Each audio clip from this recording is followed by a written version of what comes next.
can tell me to stop.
fantastic.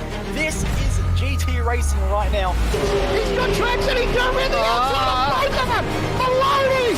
Oh, he's taken Anderson! Anderson's up top! Oh my god! Oh! Big crash! Oh my goodness, half the field's gonna get rolled! This is very close. These guys are going to want to make their way through the field very quickly. Oh, here we go! Oh no! That's massive!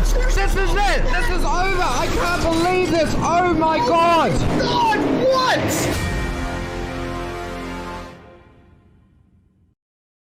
Are you new to sim racing, or maybe a veteran struggling to reach the next level? Have you ever wondered how the aliens reach impressive lap times that seem impossible to achieve? If so, you're not alone. Most drivers reach a certain level and get stuck. But getting faster on track is easier than you think.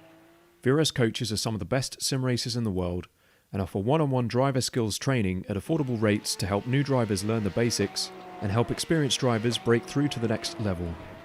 Are you ready to get faster and get off the iRacing roller coaster? If so, VRS one-on-one personal training is for you. If you've invested in your equipment, it might be time to invest in yourself. Just go to virtualracingschool.com and sign up for a 30, 60 or 90-minute session with one of our world-class coaches, and you'll learn exactly what to do for faster lap times and more podiums.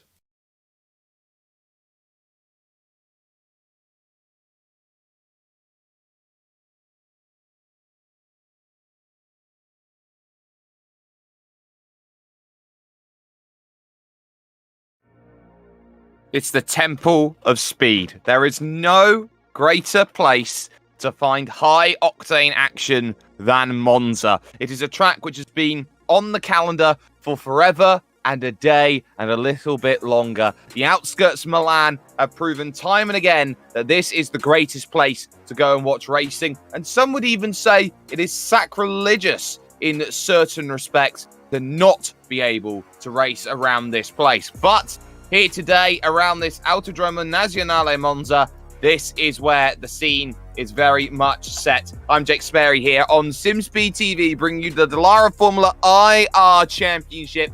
And of course, I've got Jay Kennedy alongside me for all of the action, which will be coming up in the next couple of moments. And Jay, really what we're seeing here, high speed, high difficulty to control these vehicles.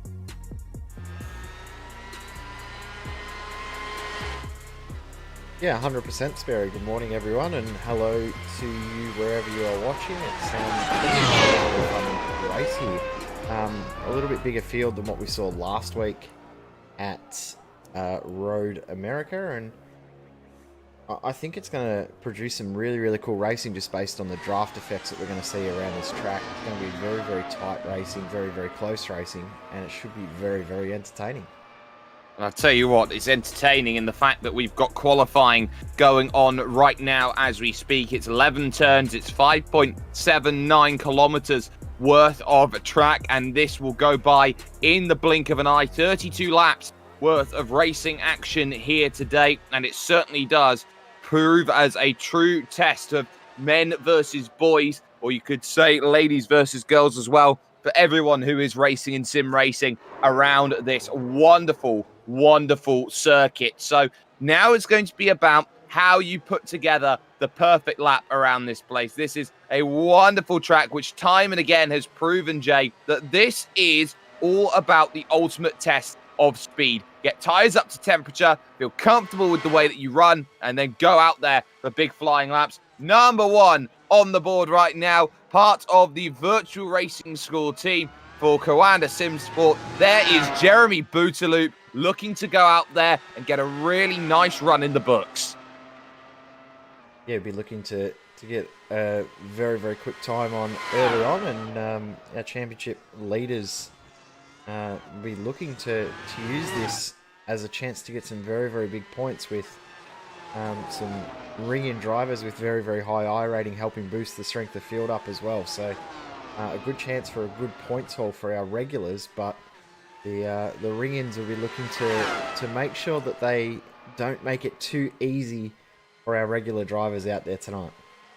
And it's important that you preface this right now as through the Ascari chicane Bootsloop goes, that we say championship leaders. If we get the opportunity, we should have a little look at the championship standings right now, because my doesn't this tell a very interesting picture with no drop rounds applied of the 4 that are available as Bootsloop goes through that final corner. No atrocious anti-cut curb on the outside of Parabolica there. No worries at all. Those first times coming in, but Marco Sanfilippo and Tamas Simon are tied on 690 points in the championship. Marco, of course, has an extra week scored compared to Tamas Simon right now. And it's all about finding that pace and that level to go out there and attack forward. Simon has been the standout star over the course of this season so far, Jay, but Marco Sanfilippo maybe just a little bit more in the doldrums, has been struggling a little bit to get that similar consistency.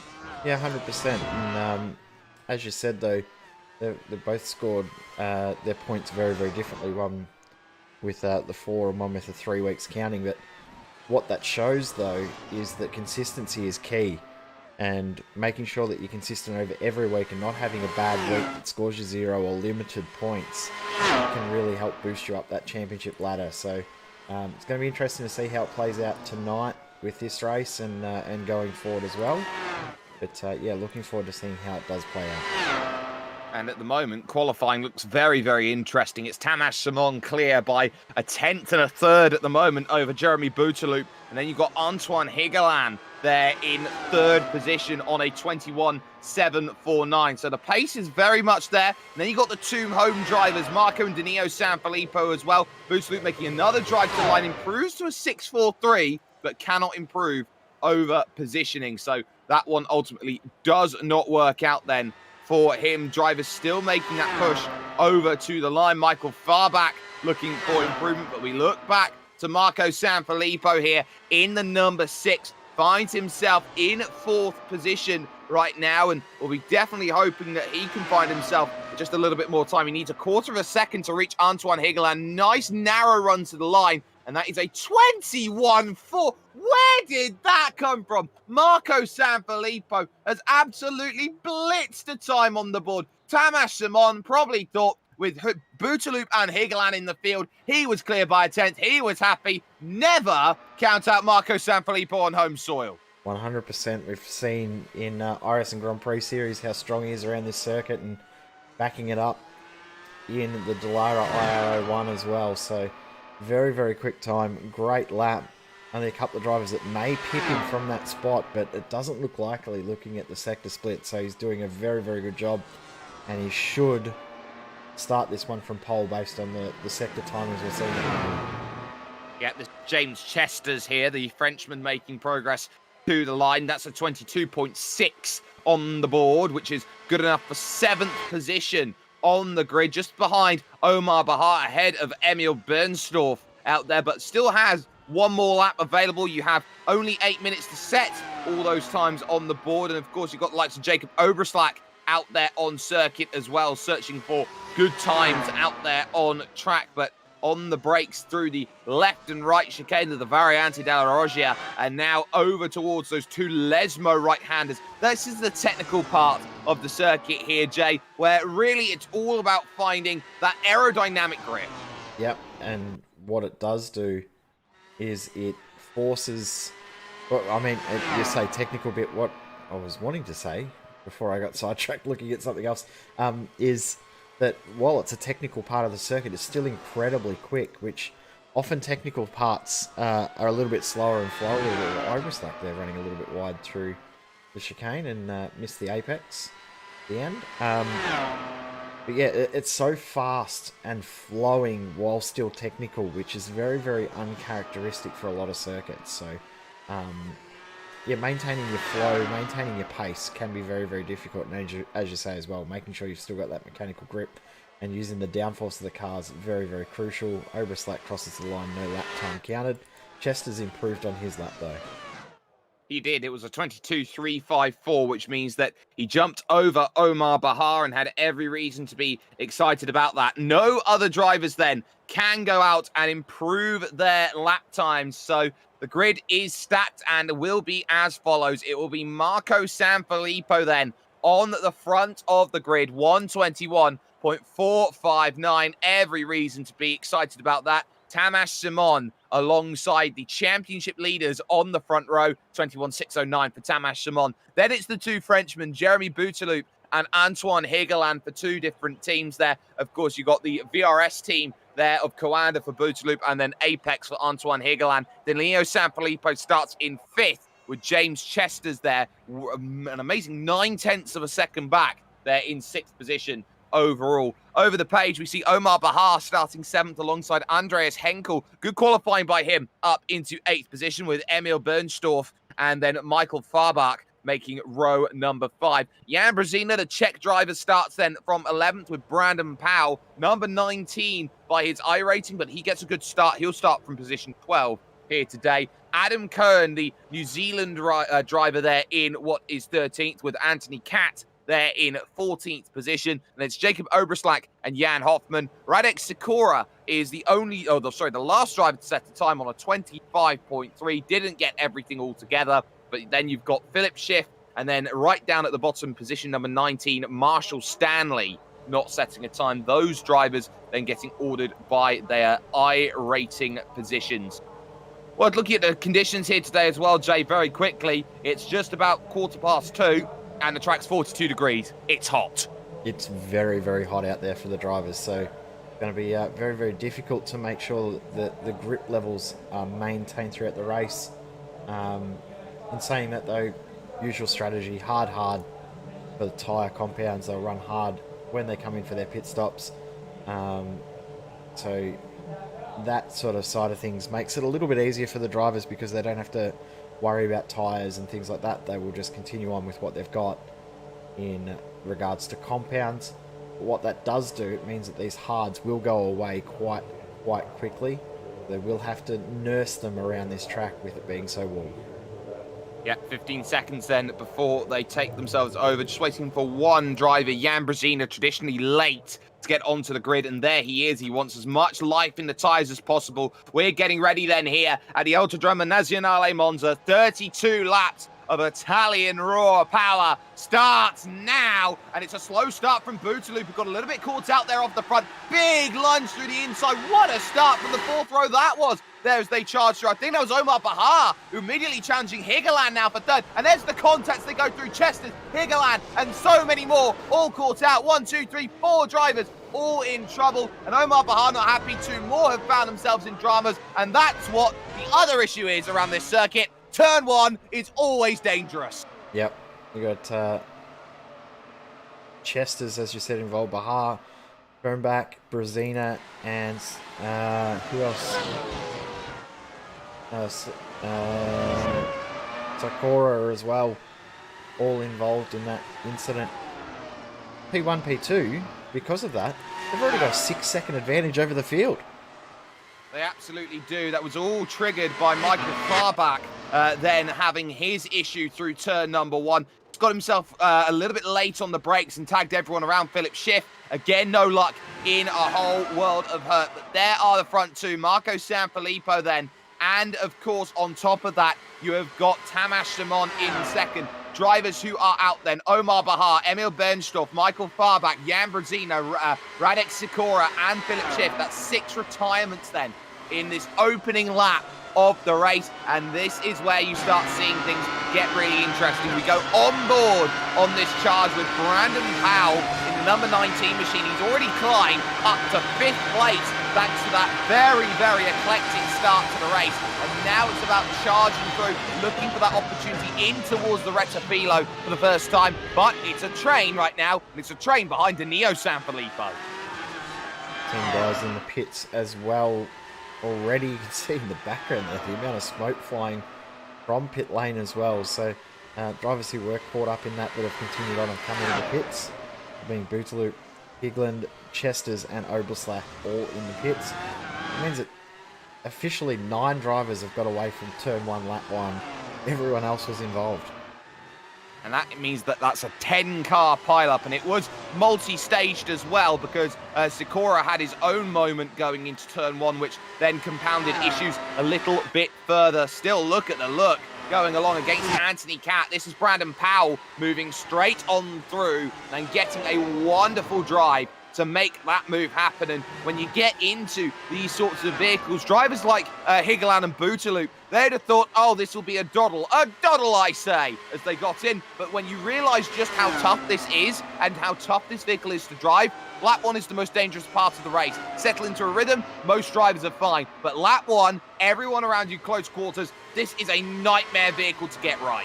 100%. Very, very tough car to get right. Tough car to get right, and then a tough car to drive at 100% as well, and not push it to that 101% or drive it too gingerly at 99%. It is very, very incredibly hard to drive, which is why we're seeing smaller fields than we would in other series. But the drivers that are out here are some of the best that we have on the iRacing platform, so they are the best of the best out there, fighting for these wins each and every week, which provides some great racing, as we've seen over every single week of this championship so far. We certainly have. That's Andreas Henkel now having to play the defensive card against Jan Hoffmann. Then in this battle going on for 6th and 7th position. The leaders, mind you, get that then, Jay. We just saw that flash across on screen. They are 8 seconds clear of Danilo Sanfilippo in 3rd, and we're only 3 onto the 3rd lap of this race. That tells you all you need to know. Yeah, incredible. The pace that they've got to pull away from the group behind is great. I mean, they were helped in regards to that lap 1 incident happening around 3rd position, but even still, the fact that they're pulling the gap even further out is just incredible based on how tight and compact this field is each and every week, as Marco Sanfilippo is straight on it. These two are the only 2 drivers that have done 1 minute 23 lap times, and Marco Sanfilippo has done a 23.1. Yeah, that's really, really impressive, and he has that ability with fresh air to go out there and attack, and it really does show at this moment in time. Side by side into 1, by the way. That is Jan Hoffmann getting the move done, and getting the move very nicely done in the Vortex Sim Racing outfit there, making it happen on Andreas Henkel and moving up forward then into 6th place for the time being. And talk about the driver who didn't set a time in qualifying right now. Marshall Stanley just behind as those two go into the Dallara. He started this one right on the back in Vortex Sim Racing colours, and you know what? He's profited from that. He's up 11 places into 8th position. That gives props. Yep. Just was able to get through lap 1, probably gave everyone a little bit of a wide berth, and saw the seas open in front of him, and was able to gain a few spots there. But yeah, very, very nice how many positions he's already gained in this one. Just seeing Adam Cohen in the pits as well. He's coming out now. I'm suspecting a front nose change on his car, but Henkel and Hoffmann, they're continuing this little fight here. Yeah, they certainly are. Henkel is not one to let this one get away, and yes, it was a front wing change effectively that we saw there for Adam Cohen, so he's made his stop. But Henkel right now is happy to sit in behind, and this is going to be a long game sort of race that you feel between these drivers, because they have pocketed themselves out this early into small little packs of 2 there and thereabouts. It means that, big lock up there from Hoffmann, as he will now have to straddle the chicane, take one of those iRacing slowdown penalties, which really do hurt around this circuit, to, of course, discourage people cutting the chicane as much as possible. Andreas Henkel's going to get a really good opportunity now to close up. There's the slowdown, thank you very much. I was saying, you get a lot of pocketed back.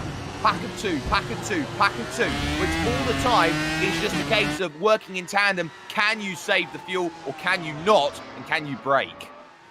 Yeah, we saw it last week as well, didn't we? Even with the small field, we still saw everyone break into 2-car packs. Very, very uncommon to see a 3-car battle unless 2 cars are catching up to another group. So, yeah, it's very much that case, and you're right too about them working together and fuel conservation, tyre conservation by working together in the early stages, and then they sort of have the race within the race in the second part. After the pit stops are done, save the tyres, get the tyres up to temp, and then away they go, and then they have the true fight at the end of the race. Go back to the front, because that battle has closed up yet again. New fastest lap, Thomas Simon. Well, it's actually not a new fastest lap because the fastest lap of the race is actually in the hands right now of Jeremy Bouteloup, who is down there in 9th position in the race at the moment, setting 1:22.6 that last time by, which was a full 0.6 of a second quicker than these drivers at the front. Of course, he won't have enough laps to get to these drivers, but Jeremy Bouteloup can continue on that vein. I would reckon that he might have the opportunity to challenge for maybe a top 5 come the end of this race. He's currently classified as being about 24 seconds back off of Marshall Stanley in 8th place. So look at that, 1:22.4. He definitely had the pace today to go out there and challenge for that race win. In fact, I think he had the pace to go out there and win outright. 100% agree.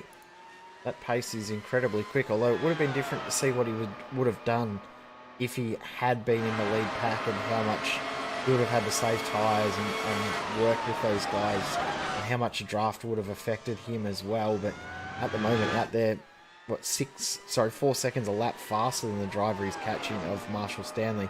He'll be there in a couple of laps and get by very, very quickly. And as you say, the pace he's got, he could get himself back up into a top 5, which will be a very, very good redemption story for him based on how that race started. Especially when you talk about why he's got a number 1 on his car. He's got the highest I rating out there in the field. He's a very accomplished driver who's done all sorts of world championships as part of the Virtual Racing School Commander Sim Sport team. He is someone who is definitely world caliber in terms of class in sim racing. Has done very well also in the Porsche Esports Super Cup, which has been live, of course, with iRacing.com. So a lot of work to be put in the mind, and now you're starting to see just how difficult some of these races can be for these drivers. This is the focus right now, as up the hill the charge is going to be from the front nose of Tamas Simon here, trying to stay quite comfortable with Marco Sanfilippo. No reason to go out there and attack at this moment in time. They know they are managing control of this race, but Simon's got a really good run. He gets right up underneath, but he's keeping it quiet there at 325k. He doesn't want to encroach and impede because he knows the big move is going to come turn 1. And already defending that position is Sanfilippo. Tamas Simon just happy, content watching Sanfilippo just move across as we see Philip Schiff come back out of the pits. He's 3 laps down, but great to see him back out on track after issues early on. But yeah, Tamas Simon, I think, is quite happy to just watch Marco Sanfilippo try and defend the position at this stage. We come up to 1/4 race distance.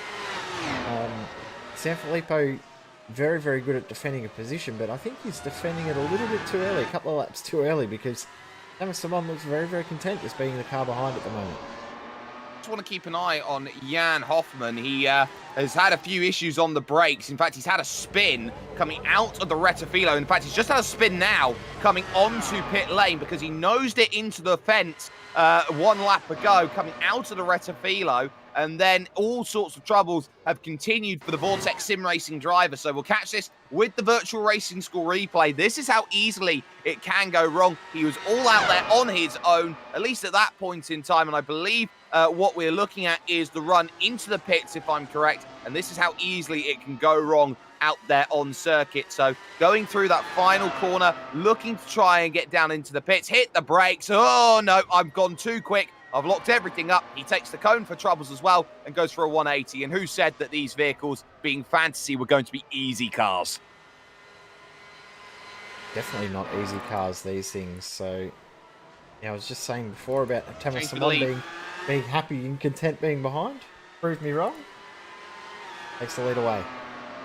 Just a wonderfully easy move down the front stretch, which could be mirrored right now here as Powell and Cat go side by side. And Anthony Cat's got nothing to do of that move. So Tamas Simon up into the race lead. Marco Sanfilippo in second. It's Danilo Sanfilippo comfortably in third, but it's Powell now still in fourth, ahead of Anthony Cat there in 5th place. Half defended then into the Della Roggia, so patience needed from Cat going through, and no real dramas as they fly by at this moment in time. So Marco Sanfilippo, Tamas Simon. It's now Simon out there in control of things. And now the question will be, how content was Tamas Simon sitting and waiting? And can he brake? maybe he's reached that point where he's decided that, you know, the pace is not quite there, being the car behind, and he wants to get the foot down a little bit. But Marco is staying with him. Sanfilippo is sticking with him. And, I mean, we know based on qualifying pace, wow, look at that lap time.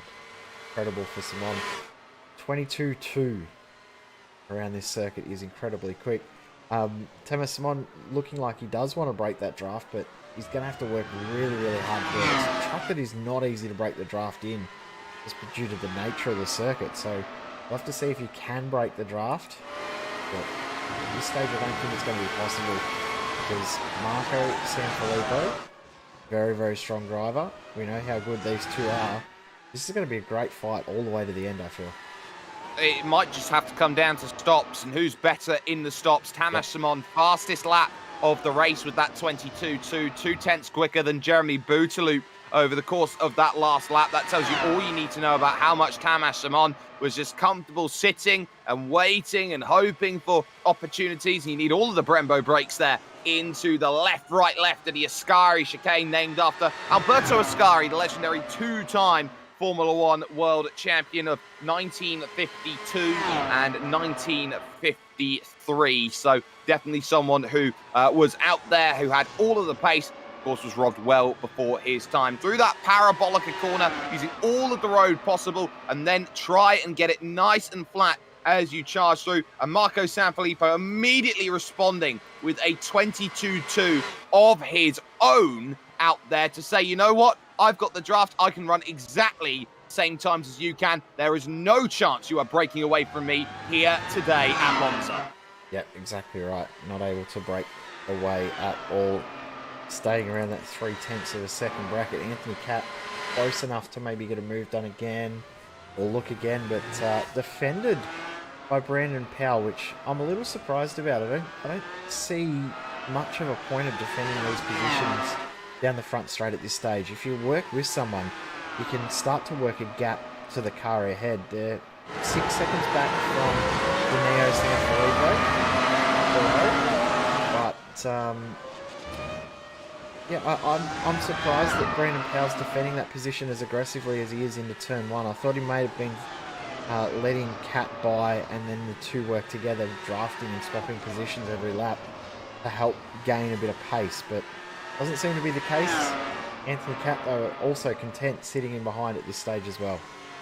Big T word comes into play. That was a late move there from Brandon Powell, with Philip Schiff slow, allowing everybody through. T for track position here, Jay. We saw how Hoffman struggled to get it slowed down going into the pits. You were going nearly 300 Ks, and you are in the blink of an eye. You have to click your fingers like that and try and slow it down to about 80. Marco Sanfilippo right behind again, searching for a line to make a move. He can't get there, but at least for the moment, Anthony Cat has this ability just to sit behind, save a little bit of something with that Lewis Hamilton-inspired helmet. Will move to the inside, and outside now it will be, to get that move done, and nice and comfortable. You will not see any arguments about that. Anthony Cat back up into fourth position temporarily.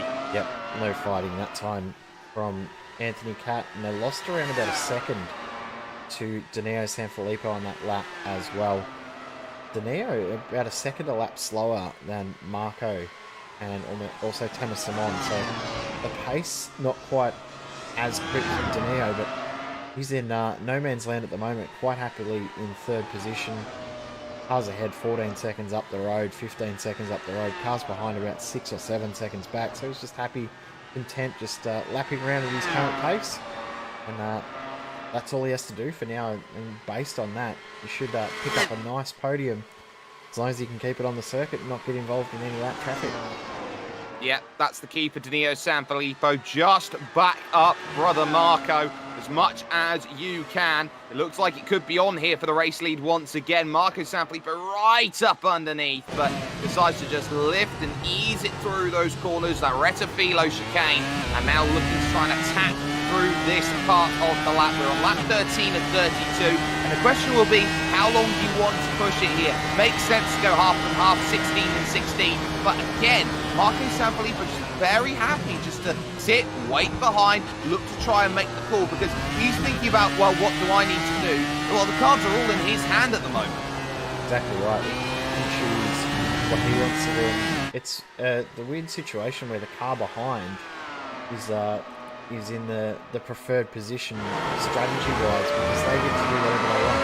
And the car ahead has to be reactionary to the car behind. It's usually the other way around when we see these battles, but here, just based on the nature of the draft and things like that, the car in front has to be reactionary and try and time that pit stop with the driver behind. You also want to make sure that you do keep in that two-car tandem. You almost want to pit together so that you can continue your fight. If you pit a lap earlier or a lap later, that can be enough for an overcut, undercut to actually work in these cars. We've seen it work before just on a one-lap different pit stop strategy. So pitting together, more crucial today than pretty much any other race we're going to see. Have a look at this run from Anthony Catt and defended aggressively again from Brandon Powell. Takes two to tango, but right now Brandon Powell doesn't want to dance around the outside of Parabolica. How many times have you seen that when it comes to racing? But will that even matter come the end? Because Powell's just going to come straight back on the outside, looking to get this going forward. Yeah, he came to race, and my goodness, is he racing here on the brakes into the Retafilo. He gets it all sorted, so nicely battled between them. There has now been a change to the position. Jeremy Bouteloup now has comfortably made his way through on Marshall Stanley, who said, absolutely no, I am not racing Jeremy Bouteloup today. Yep, happy and content just giving that spot up, and Bouteloup's still doing 22s. Stanley's still in the 26s. He's happy. He knows he's not racing Bouteloup. Although for position, there was a fight in regards to it being written on the timing screen. But that was about the only position that there was a fight at all, because Bouteloup's pace so much quicker than Stanley. Stanley knew it. Gave it up quite easily. It's back on for the lead still. Marco Sanfilippo. This is the closest he's been in a couple of laps, and he's got a lot of overspeed this time. Fastest lap, 22 flat there from Marco, but still decides he doesn't have enough to make the move. That was a real attempt there. An 0.35. Tamas Shimon with his fastest lap at 1:22.080. Not enough to go and capitalise back. So at the moment, Marco Sanfilippo, he's throwing haymakers right now, thinking he's got a chance to get through. But Tamas Shimon, he's pretty much ducking and weaving his way outside of everyone. If this was a boxing match, really, Jay, you'd say it's 10-9. It's incredibly close, and yeah, they're just one's getting a hit and the other one's getting a hit straight back. So very, very tight between both of these guys, and it's going to come right down to the end. You can feel it, and you can also feel that this is where the championship fight's going to be the entire way through the season too. You can sort of pick up this in a sixth sense sort of way. That was close for Marco Sanfilippo. That's the first mistake we've seen from either of these guys. But great control. But you can feel that this is where the championship fight's going to be all season long. And I'm looking forward to seeing who is going to get the knockout blow between these two, because they've responded to each other's presence so well throughout this championship, and again today. Absolutely. So this is really going to be all about who blinks first, who makes that one mistake. It has been Tamas Shimon who has been probably the head and shoulders driver in comparison to Marco over the course of the season, but Marco does not like staying second best for very long. You can talk about how Mark Usher back in the IGPS was someone who really made a challenge with Marco Sanfilippo. Then it became Ben Fuller who was that main challenge to Marco Sanfilippo, and he's been a little bit tired of seeing drivers just get the one up over him. He's been second best for a long time. He wants to be number one. They're both tied on points in the championship, and right now they're both tied effectively by tow bar to each other right now as they drive around this Monza track. One thing I've noticed though, while Simon's been the lead car, he's been a lot smoother than Marco Sanfilippo has been. So, interesting to see as well whether we see these guys in the pits on this lap as we hit the halfway point of this race. I'm going to say they'll go maybe one more, just seeing as well Andreas Henkel has come into the pits for his scheduled pit stop. He has, and he was already overtaken by Jeremy Bouteloup. So that is a scheduled stop by Andreas Henkel, but a long stop at that as well. It looks like he may have been caught speeding on the lane, because here comes Tamas Simon and Marco Sanfilippo here. Brilliant work between them. Marco Sanfilippo 22-1 over that last lap. Again, thinking about which way he needs to go to make some moves, but once more, just comfortable sitting there on the back of Tamas Simon, waiting for the right time to strike. He knows any move right now, there's no point really in terms of this race. He knows that he's just going to be drawn into a battle of cat and mouse, who is in prime position. I think he wants to take all the risk out of this right now if he can get a good stop in the books. Yep, exactly right. Easier to pass someone in the pit stops than it is to pass them on the track. So he'll be aware of that. He's done it before, and he'll try and do it again in this one. But just the one thing you can see just from the driving styles of both these guys, someone really content keeping it within the lines. He's not using the curbs anywhere near as much as Marco Sanfilippo is. Sanfilippo is using the track limits a lot more aggressively than Tamas Simon is. So probably there is the most noticeable part. Sanfilippo is getting so close to that sleeping policeman, to that little sausage curb that sticks out through the chicane there, and I think he's probably half an inch away from maybe damaging the car or sending it skyward if he gets that wrong.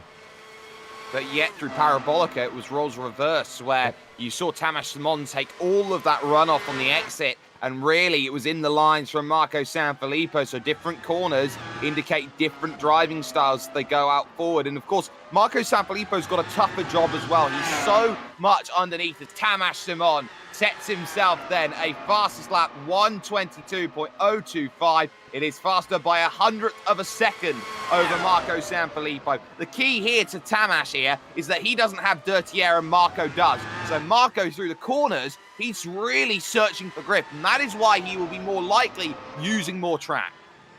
Definitely the case. Something I hadn't even thought about, but yeah, you're right. The dirty air effect is definitely something that will be forcing. Interesting though, through Lesmo,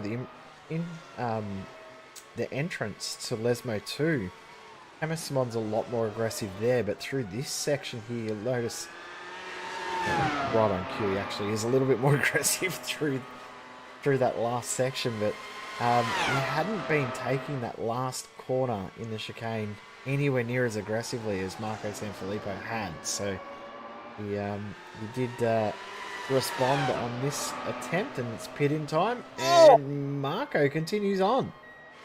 Oh my goodness, I thought that Marco was going to drive straight into the back of Tamas Simon as he pitched. Jeremy Bouteloup now with the fastest lap of the race, a 1:21.9, but we'll catch us on the virtual racing score replay. Simon having to bite the bullet and dive in. But look at this, this is the dedication Marco's got. Take the toe, I'm going to take a straight hard left, moving on forward, trying to get my little lap in, and overcut on the strategy. Tamas Simon then out and away, and Danilo Sanfilippo, I would say, has made the wrong move. And Brad and Barno, Powell and Cat have both come together coming into the pits, and they're both out. Oh no.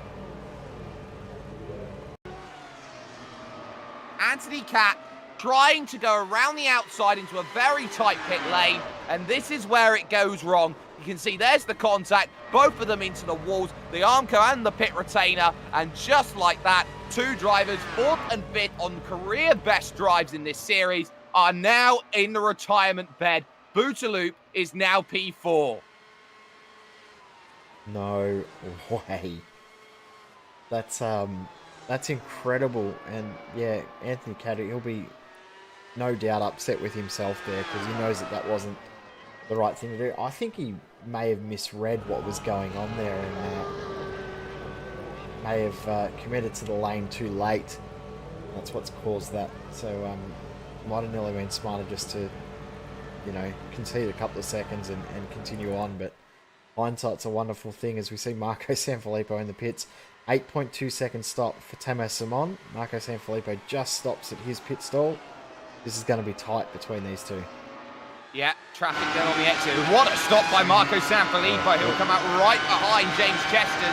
But watch the overspeed as he exits the pits. There he is in front. And this is Tamas Simon trying to chase this one down. He might have the advantage on the brakes, but Marco has got the jump in the stop and has worked it wonderfully. He regains the race lead and now he's on defense mode.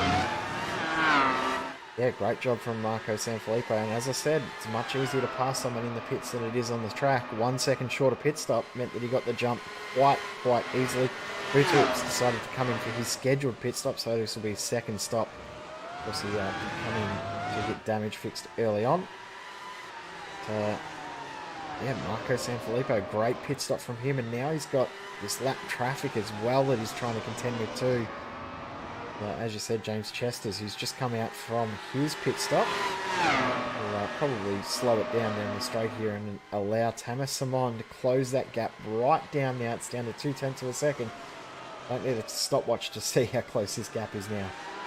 Oh, absolutely you don't. Tamas Simon would have got the hurry up message. I'm behind. I need to be in front. I am happier in front. Of course, started in P2 on the grid. The top two got away with everything after the lap one collision, which traditionally happens around this track of Monza. But now it's about attack, and this is going to be a 12-lap dogfight from this point onwards. Tamas Simon looking to get aggressive here, but now this is where you start playing patience, because they've got a huge gap to Danilo Sanfilippo, who's out there in third position right now. They know what they've got. That was a battle for position as well, because that is Andreas Henkel after his stop and hold in the box, making sure that he dispatches of Adam Cohn, that one for what is 7th position.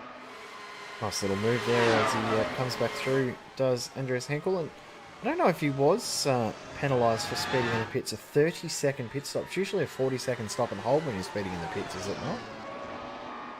It's a very long stop, so it's always very, very difficult to work out how long it is. I think it's 40 seconds, but yeah. You have to remember, Andreas Henkel was out there a lot further ahead of Adam Cohn and James Chesters. He was in that battle just outside of Marshall Stanley as he came into the pits, and you can see Marshall Stanley is a long way further forward in comparison to Andreas Henkel. So that will tell you all you need to know. There probably was some speeding on the lane as he went through, and that will certainly mean that there is work to do. Once more, we focus on the front. This is the big key to this race. These two have been pretty much tied together like the twins of Gemini over the course of this one. But look at how aggressive Marco Sanfilippo is over the white line, because he wants every bit of draft he can get. That was Jan Hoffman slowing down to go a lap down. Yeah, Hoffman just knows he's not in a fight here with these guys and saw them coming, backs it off. He's 11 laps down. He's down Hoffman, so he's just out there getting as many points as he can. And that incident we saw with Brendan Powell and Anthony Cant is proof that you just need to continue on, because there are points up for grabs the whole way through the field, and take every single point you can get. These big point scoring races, a P7, a P8 in these big strength of field races may be the best points you can get all week. It may be bigger than a win in any other race of the week. So very, very important for these guys to continue on and try and get every single point they can. Hoffman's 6 laps away from gaining 2 more spots. It's not far off the top 10. No, definitely not at all. And Jan Hoffman is just proving that if you can get it back out there, you may as well fight for those points. Some say it's not worth it, you're not going to get any more. But someone like Marshall Stanley, for example, started right at the very back today, P19. He's up in P5, picking up major points haulage here from this one today. But again, Tamas Simon through the parabolica. This is where you go out there and attack. He's already had this move done once before today. He's up there 6th gear, looking to flick it now into 7th, using all of the revs available to him there as he just gets those red lights on the flick up. But again, not really in a position where he needs to go out there and attack. And you can tell there is a very key difference right now. Marco Sanfilippo, 122.6, not being in the draft. It's clear Tamas Simon is quicker when he's out in front. 100%. Simon, definitely the quicker of the two drivers, I would feel. Pace is not there for Sanfilippo, but Sanfilippo is probably better at defending a position than Tamas Simon. So this is an intriguing little battle with 10 laps to go.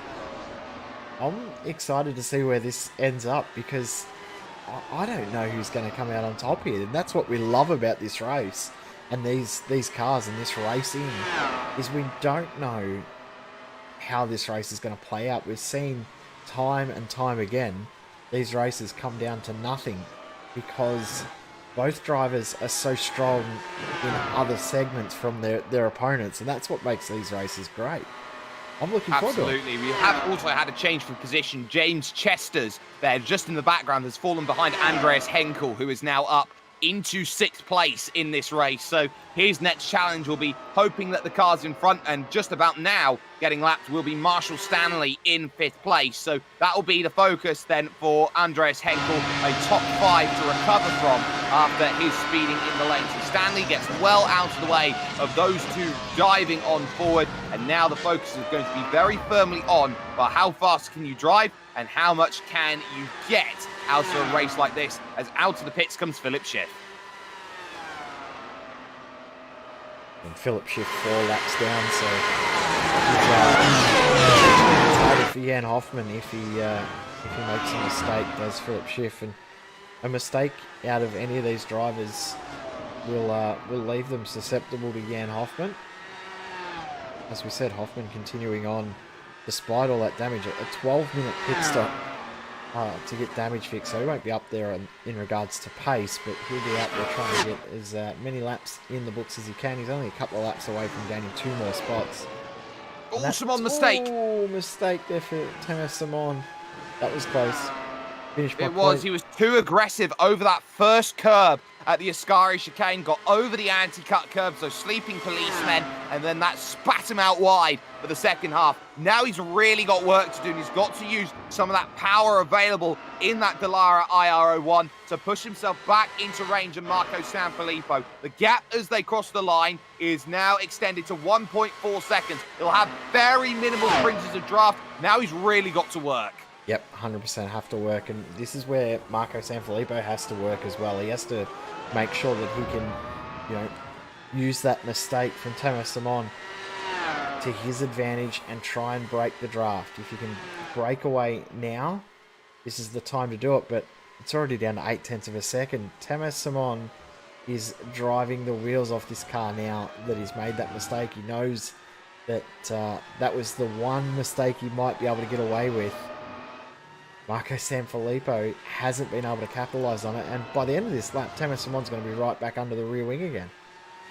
Shows you how quick Tamas Simon is and how much he's using the draft. Of course, there are DRS marker boards around this circuit, but these Dallara iR-01s, they do not need that available. It's almost like watching a Formula 1 car with 2022 spec aerodynamics and 2004 spec engine.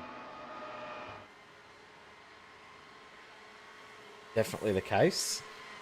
One thing, I'm just going to quickly finish the point about Jan Hoffman. The 2 positions that he could gain in the next couple of laps, that's the equivalent of the gap between P3 and P1 in this championship. So every single position matters in these races. We saw huge points up for grabs last week. We're going to see the same again. Gaps between positions have been around about 20 points. So getting every single position you can in these races, more key in this series than pretty much any other I've seen in iRacing. So fighting for every position, regardless of how far down you are, very crucial.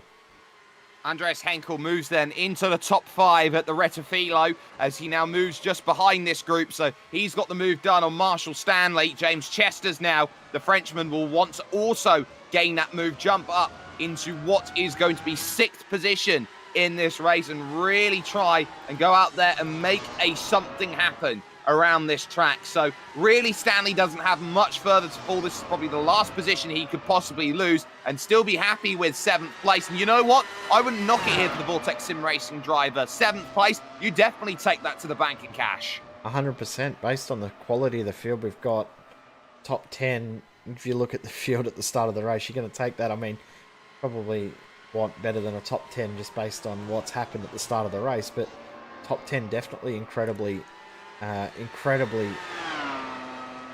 great finishes. I sort of lost my train of thought there. I couldn't get the English language to work anymore. 6 laps to go though.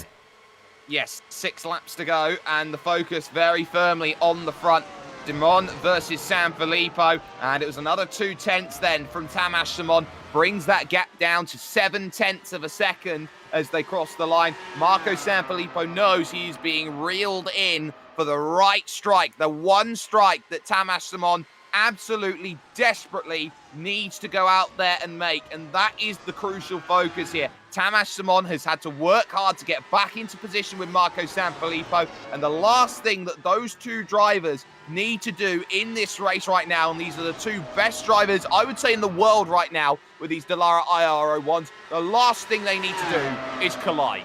Yeah, exactly right. I think they both understand that too. Much better to take a P2 than to take a DNF. Especially with the large points. Well, that was a little mistake from Marco Sanfilippo. He's going to leave himself susceptible here to Tamas Simon. It's going to be on at turn 1. Turn 1, because Tamas Simon is going to lift out of it and not want to attack here at Parabolica. He could have made the move if he used all of the power available in the drop, but he was lifting off there on that straight using that 80% throttle so he can go out there and attack this moment here on lap 28 with 5 laps to go. He thinks about it. Marco Sanfilippo at the middle of the road to fed, trying to go through, left himself half a car width across his line there, trying to defend the move from Tamas Simon, who says, you know what? Yeah, that's a great opportunity. I prove I can make a mistake, but I'm sure the draft is so strong around here, I can still go for it on the final lap. 100% right. There's still a couple of moments left that this move can be made, and still plenty of time left in the race too. 5 laps to go. Still a lot of chances for Tamas Simon to get the move done. He's going to have to set it up properly though, because Marco Sanfilippo, we've seen, not the easiest driver to get past. Needs to set up this move. He's going to have probably one proper attempt at it, but once he gets it done too, he's then going to have to defend. When does he do it? That's why you leave it as late as possible, maybe as far as into Parabolica on the final lap. If you have to leave it that late, you have to go and do just that. Here's the charge once again to that fabled Parabolica corner, which has been the site of famous moves in the world of racing and sim racing as well. And I'm talking about things going back to Sim Racing Expo 2018, for example, Freddie Rasmussen's incident, which put him out of the ADAC Sim Racing Expo Cup in the quarterfinals. So now you start seeing Tamas Simon really ratchet up, 4 laps to figure it out, right up under the brakes. He is making sure that Marco Sanfilippo knows a win on virtual home soil is never a guarantee. 100% right, and as you said too, around the outside at Parabolica could work. We've already seen it work back in the field around the outside, so Tamas Simon will be aware that he can make this move at lots of different positions, and Marco Sanfilippo has to be careful not to defend too aggressively on the last lap. Sometimes defending too aggressively can leave yourself open to a move in a position that you then can't defend at all. So around the outside at Parabolica, definitely a possibility. I'd love to see it, because that'll mean we're having an absolute grandstand finish. Oh, we certainly would, but you have to also know that this has been a long race. Only 4 drivers on the leading lap. Marco Sanfilippo, Tamas Simon, Danilo Sanfilippo, who's had a quiet race in third. He's 11 seconds clear of the driver in fourth, Jeremy Bouteloup, at this moment in time. So the work has definitely come in. They are the only drivers on the leading lap, but Tamas Simon, this is the key. 3 laps to go. He's ticking them off one at a time. At what point can I go out there? Can I be aggressive? And can I make that magic money move to move up to the race lead? Again, he's thinking about it, but Marco Sanfilippo hitting 330 Ks on the straight. Tamas Simon is lifting heading into turn 1. He is waiting for the one chance where he knows that it is knockout or lights out. Just adds to the suspense, doesn't it? Knowing that he's waiting for that time to potentially pounce. I want to say a massive shout out to Jeremy Bouteloup to come back to P4. Sure, he's had a little bit of luck on his side after that incident, but we probably had thought that he was out of the race based on what happened at lap 1, turn 1. So to come back to 4th, that is an incredible drive, and he's closing on Danilo Sanfilippo as well. Not going to have enough laps to do it, but we were saying he might be able to get into a top 5. He's not far off being able to get a podium. And that's testament to how quick Jeremy Bouteloup has been driving in this race. Once more through the Ascari chicane. All that dirty air effect is going to be hurting Tamas Simon. He's going to lose a little bit of ground here over the course of this lap, but he'll probably use this penultimate lap to close right up to that parabolica and attack. Probably giving himself a little bit of room right now here, Jay, to make sure that he is saving as much as he can. Tyre life, engine wear, everything he possibly can to make sure that he has got everything in optimum temperature range to go out there and attack. Half a second the gap. Doesn't look like it as they go down the straight, but really, Tamas Simon, he is built to attack, and these 2 laps are going to be power laps as he just goes in a bit too deep. Exactly right. And Marco Sanfilippo will be ruining the fact that he wasn't able to capitalise on that mistake from Tamas Simon a few laps ago. It's the only one we've seen either of these 2 make, and to not capitalise on your opponent's mistake, even though it wasn't a huge error, it's just enough to maybe break the heart of Marco Sanfilippo. Just say on virtual home soil, this race will mean a lot to him if he can win it. But it's still a big if with 1.5 laps to go. Either of these 2 guys are in the box seat. I don't know who you'd prefer to be coming up to this last lap. Marco has a little bit of a gap, but Tamas Simon's looked really strong through this section, and he'll close that gap down to almost nothing across the start-finish line. This is going to be a grandstand finish for sure. Well, it's going to have to be hard work from Tamas Simon. He hasn't had the gap this big. He made the mistake, of course, at the Rettifilo over the course of this 31st lap of the race. So he's given advantage Marco Sanfilippo. He's only got to put 1 lap together now, and this will be a very nerve-wracking last lap for the man from Palermo. Here is the gap. It is almost 5.5 tenths of a second. They both did 21.9, and that was with the mistake there for Tamas Simon. Right up underneath, he closes. Traffic there on the inside gets out of the way. Jan Hoffman behaving as he takes himself 12 laps down in this race in the Vortex Sim Racing outfit. And now it's about attack. Tamas Simon, he's only got a couple of places where he can do it. The Della Roggia is one of them. He had a little half think about it going into the corner, but no chance just yet. He's got to hang through these 2 right-hand Lesmo corners. The first one is the slower corner. The second one is the quicker one, but is also more turbulent as it comes to dirty air effect. That gap will extend out to about 0.3 of a second. It's a third of a second. And now up this run, you need a great Ascari, or maybe you attack into Ascari. He's really trying to do it here. Thinking about it, no, not going to get the angle here. Marco Sanfilippo takes the line he wants, and now it's about Parabolica. Tamas Simon using everything in the wheelhouse to get himself close. He closes. It will have to be to the outside if he wants this one. Side by side to the final corner. Tamas Simon and Marco Sanfilippo. Sanfilippo takes the line on the inside, and now it's a drag race. Short run to the line. Marco Sanfilippo has held the gauntlet. What a battle. Well done, Marco Sanfilippo on the win. And great job from Tamas Simon. Applied pressure all the way to the end. 0.08 of a second separating P1 and P2 after an incredible race. 40 plus minutes of racing. What a battle that was. Well done to Marco Sanfilippo. Hats off to both he and Tamas Simon. That was an incredible fight. Well done, boys. Oh, what an incredible battle. There is third position, and Danilo Sanfilippo turning the wick down then, coming over towards the line. He's had a very, very strong run in this race. A quiet race, all on his own from about lap 5 onwards. He can take that podium with a smile as he drove himself through. And what about that just behind? Jeremy Bouteloup giving absolutely everything to try and get back into this race. And from where he was after lap 2, he's only lost, I believe, 2 seconds over the course of the entire race to tandem slipstreaming Sanfilippo and Simon, who are pushing each other to the very limits. Tells you all you need to know about what a fantastic race we have just seen here at Monza. Official classified results then, they're going to be coming up on your screen right around now-ish for you, ladies and gentlemen. And after 44 minutes and 35 seconds of racing action, it came down to 88 thousandths of a second. Marco Sanfilippo holds off the majestic charge of Tamas Simon, then in second position, with Danilo Sanfilippo in third, and Jeremy Bouteloup there in fourth position with the number 1. They were the only drivers on the leading lap today in a race which was a class above everyone else. Andreas Henkel battling back into a top 5 finish with James Chesters again consistently finishing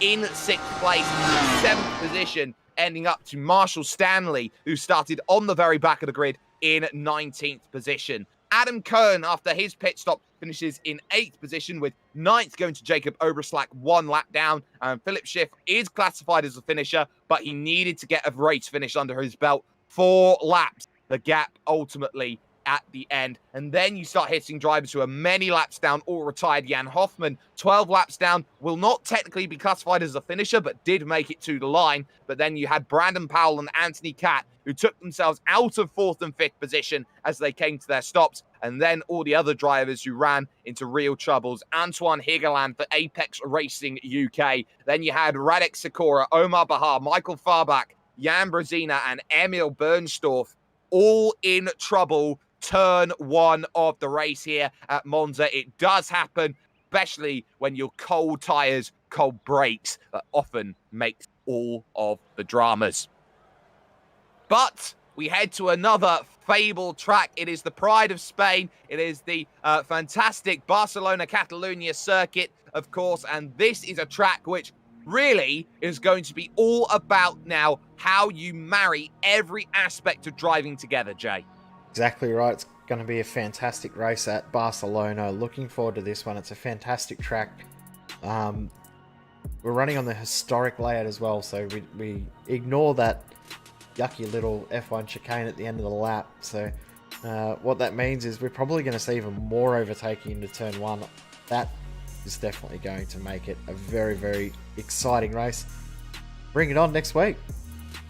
Bring it on indeed. The only place you can catch that is here with us at SimSpeed TV, presenting you the Dallara Formula IR series. But a massive thanks has to go to everyone who's got it done behind the scenes, to, of course, the Virtual Racing School, who have been sponsoring the replays for us over the course of today. And, of course, Jay Kennedy pulling double duty, cameras and commentary here at this one. I am Jake Sperry. We are not done, of course, because we have the VRS GT Sprint Series coming up, of course, and that will be in just about an hour's time, 58 minutes or so. You definitely want to stay around and check that out with us here with SimSpeed TV. But what a titanic battle between Marco Sanfilippo and Tamas Simon. It came down to the final corner on the final lap, but ultimately it is Marco on virtual home soil who just had those 88 thousandths in the back pocket. More legendary action next week, and of course, we'll see you an hour from now.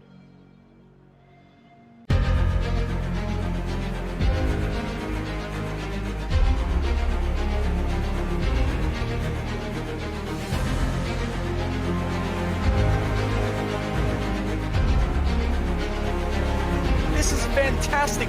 This is GT racing right now. He's got traction, he's going in the outside, both of them!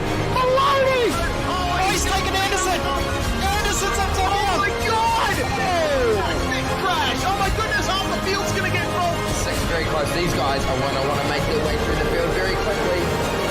Oh, there we go! That's massive! This is it! This is over! I can't believe this! Oh my god! God, what?